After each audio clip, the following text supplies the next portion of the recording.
Saya ingin bertanya, merokok itu apakah berdosa? Oke, bolehkah untuk kali ini saya lebih mengembalikan ya. Karena sekali lagi iman Kristen yang dewasa harusnya nggak cuma sekedar boleh atau tidak boleh, pertimbangannya itu apa. Ya karena narkotik, itu kalau pertimbangannya benar, boleh loh. Ada pertimbangannya, iya di rumah sakit yang memberikan dokter anestesi gitu ya. Ya baik ya kalau nggak ada narkotik dan sejenisnya kita dioperasi gimana caranya itu. Ya sementara kasih kepada anak itu kan baik, tapi kalau berlebihan ya nggak baik. Ya jadi nggak cuma sekedar boleh nggak boleh, pertimbangannya apa. Oke baik, rokok itu mempunyai, kalau kita coba bandingkan ya, rokok ini mempunyai keunikan dibandingkan dengan hal-hal lain yang seringkali juga mungkin dipertanyakan. Kadang-kadang kita mesti melihat ya, kenapa juga saya agak kurang setuju kalau sedikit-sedikit kita tidak boleh. Karena kita bisa jatuh kepada dualisme itu. Ini boleh apa tidak boleh, akhirnya kita kesulitan sendiri. Dan bisa membuat kita kadang-kadang overreaction. Ya karena saya ingat pada zaman saya itu lihat TV, dunia dalam berita atau sinetron. Gitu ya. Dunia dalam berita boleh, sinetron tidak boleh. Ya dan seterusnya itu. Gitu ya. Sehingga cukup banyak ya, karaoke boleh atau tidak boleh. Hamba Tuhan wanita berenang boleh atau tidak boleh. Wah banyak sekali itu. Nah cuman setelah saya pikir-pikir ya, rokok ini mempunyai perbedaan. Keunikan. Semua kebiasaan atau semua perilaku atau tindakan yang dipertanyakan rata-rata dengan berjalannya waktu konotasinya menjadi lebih positif. Ya kalau saya tanya kepada hamba Tuhan hari ini, hamba Tuhan wanita boleh renang nggak? Mungkin mereka bingung loh, ngapain ditanyain dia. Termasuk juga ya, hamba Tuhan boleh nggak karaoke? Mungkin bagi anak-anak zaman sekarang, apalagi boleh nggak hamba Tuhan lihat sinetron? Gitu ya, aneh banget ya, gitu ya. Sehingga cukup banyak hal-hal yang dipertanyakan sekian waktu yang lalu, ya hari ini, ya oke lah, asal tahu batasan gitu ya. Ya jangan nonton sinetron sampai nggak persiapan khotbah, ya kalau gitu ya jangan. Nah kira-kira kayak gitu.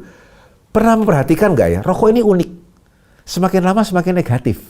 Ya, semakin lama semakin negatif. Dan yang menarik, yang negatif ini bukan hanya gereja, bukan hanya orang Kristen, secara umum. Setahu saya nggak dari dulu ya, bungkus rokok ada gambar yang menyeramkan itu.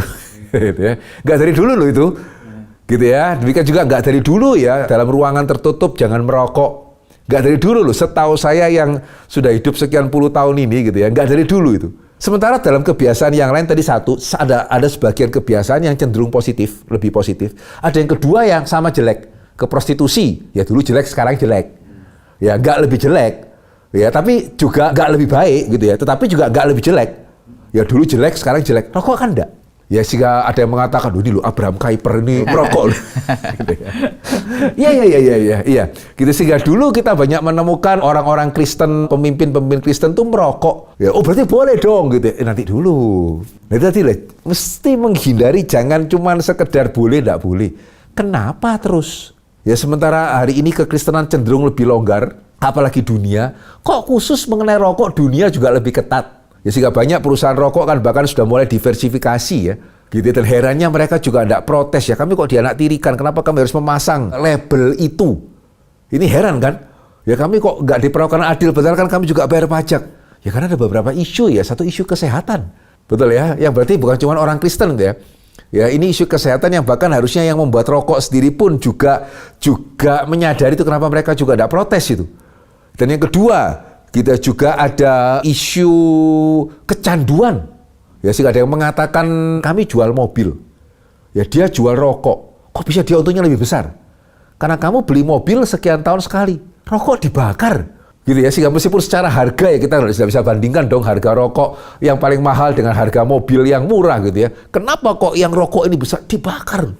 Rokok tidak bisa gampang-gampang berhenti, ada aspek kecanduan di sana.